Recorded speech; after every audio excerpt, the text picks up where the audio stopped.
ሰላም ጤና ይስጥልን። የጊዮን ዜና መረጃዎችን እነሆ። የአማራ ፋኖ አንድነት ምስረታ ማግስት ሁሉም እየተሰባሰበ ነው።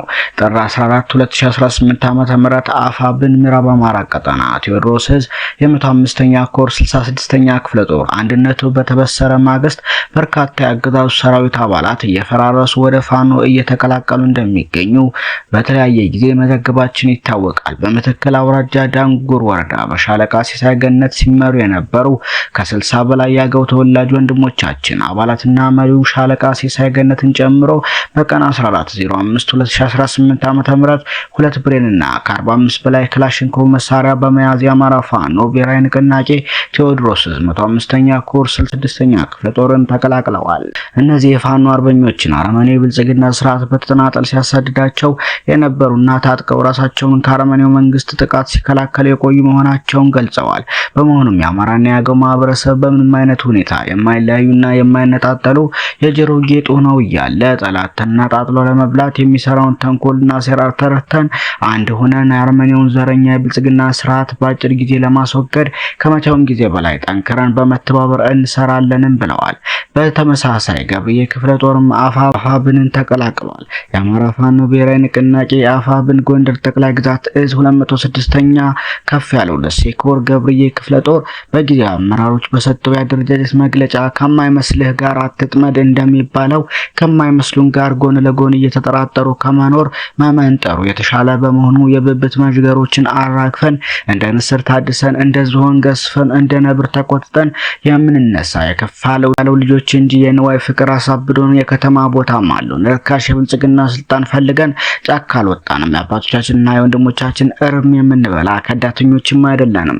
ዛሬም በሳት የተፈተንን ነገን በተስፋ እስከ ቀራንዮ የምንፋለም እንጂ በድብብቆሽ ፖለቲካ እጃችንን አንከርፍፈን ለጨፍጫፊ የኦሮሞማ ስርዓት እጅ የምንሰጥ የሚሊሻ ልጆችም አይደለንም። ስለሆነም የገብርዬ ክፍለ ጦር ዋና አዛዥ የነበረው ግለሰብ አዲሱ ደባልቄና የክፍለ ጦሩ ምክትል አዛዥ የነበረው አዳነ ተስፋ ወይም ወደ ገዳያችን ብልጽግና ሲገቡ በተቋማችን ላይ በመጠኑም ቢሆን የትጥቅና የስንቅ ጉድለት ቢያደርሱም ትናንትም ህዝባችን ነገም ህዝባችን የትግላችን መሰረት በመሆኑ አንገታችንን ቀና አድርገን የምንሄድ የዳግማዊ ገብርዬ ልጆች ነን። በመሆኑም በህይወት ኑሮ ከመቆሸሽ ሞቶ መወደስን የምንመርጥ የስመኛው መብራቱ ጋሼ ቃል ኪዳን እዳ ያለብን አቡነ ጴጥሮሶች ነን። በመሆኑም እኚህና መሰል ጉዳዮችን ለማስተካከል ወቅታዊ ፈተናዎችን ለመወጣት የሰራዊታችንና ህዝባችንን ሞራል ለመካስ እንደ ገብርዬ ክፍለ ጦር ጊዜያዊ አደረጃጀት የሰራን መሆኑን እየገለጸን ቀጣይ ድርጅቱ አፋብን በሚያወርደው መመሪያ መሰረት አደረጃጀት እንደገና እንደሚዋቀር ለመግለጽ እንፈልጋለን። በዚህ መሰረትም የጊዜያዊ አደረጃጀቱ መሪዎችን ሰይመናል። አርበኛ ኢንጂነር ደሞዝ ግዳፍ ጊዜያዊ ሰብሳቢ፣ አርበኛ ክንደሰው ከፍ ያለው ምክትል ሰብሳቢ፣ አርበኛ ያለው ጥላሁን ወታደራዊ አዛዥ፣ አርበኛ አንዷለም አዳሙ ዘመቻ መምሪያ፣ አርበኛ ማረጀ ጌታው ምክትል ዘመቻ፣ አርበኛ ሲሳይ ልዩ ዘመቻ ልዩ ኦፕሬሽን፣ አርበኛ ብርሃን ጌታው ፖለቲካ ዘርፍ፣ አርበኛ ዘላለም በላይ ነው ፋይናንስ ክፍል፣ አርበኛ ሊዮ ተካልኝ ህዝብ ግንኙነት በማድረግ አደራጅተን እንዲሁም በአራት ብርጌድ አመራርና በ3 ወረዳ የሚንቀሳቀስ ግዙፍ የተጠረነፈ ሰራዊት ይዘን ወደ ስራ የገባን መሆኑን እንገልጻለን። በዚህም ለረጅም ጊዜ በጉጉት ሲጠበቅ የነበረውን የአማራ ፋኖ አንድነትን በሙሉ ድምጽ የተቀበለንና በድርጅታችን አፋብን እንዲሁም ጎንደር ጠቅላይ ግዛት ዕዝ ከፍተኛ አመራሮች በሚሰጡን አቅጣጫ የምንመራ መሆኑን እየገለጸን አስፈላጊውን የገንዘብም ሆነ የሐሳብ ድጋፍ እንዲደረግልን በታጋያችንና በተገፋው ህዝባችን ስም እንጠይቃለን ሲል የአማራ ፋኖ ብሔራዊ ንቅናቄ ጎንደር ጠቅላይ ግዛት ዕዝ 206ኛ ከፍ ያለው ደሴ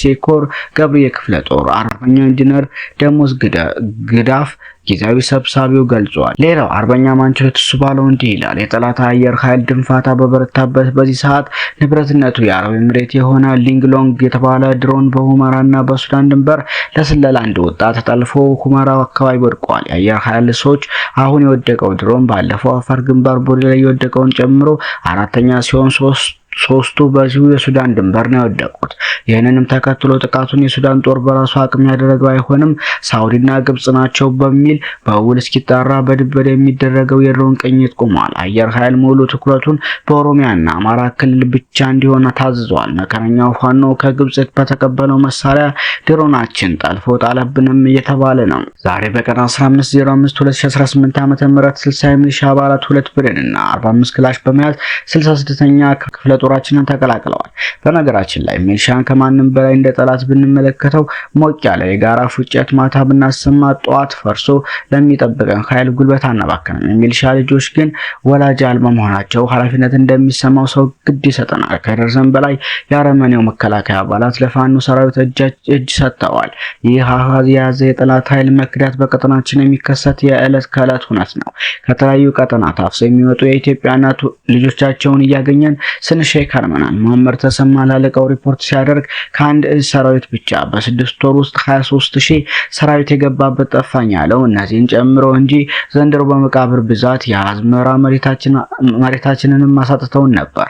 የጠላት ኃይል እየደረሰበት ባለው ምት ምክንያት መደበኛ ሰራዊቱ ወደ መስመራዊ መኮንን ፊቱን አዙሮ ጥያቄውን አብዝቷል። የወንድሞቻችን ደምና አጥንት እየተገበረ አስከሬናችን ሳይነሳ ጥለን እየሸሸን ረፍታተን እስከመቼ ማለትም ጀምሯል። ይህ እንግዲህ የአቅማችንን ከ102 እጅ እንኳን ሳንጠቀም የመጣ መፍረክረክ ነው። ከአፄ ምኒልክ ዘመነ መንግስት ጀምሮ እየተደራጀ መጥቶ የሀገር ኩራትና ደጀን መሆን ችሎ የነበረው መከላከያ ሰራዊት አብይ አህመድ የተባለ አረመኔ የግል በቱ ሊያደርገው ሲሞክር ከ3 ዓመት በፊት የተደራጁ የምኒልክ ልጆች ትንትኑን እያወጡት ነው። ድል ለአማራነት ሲል ይቋጫል። ሰሞነኛ መረጃዎች እነኝን ይመስሉ ነበር።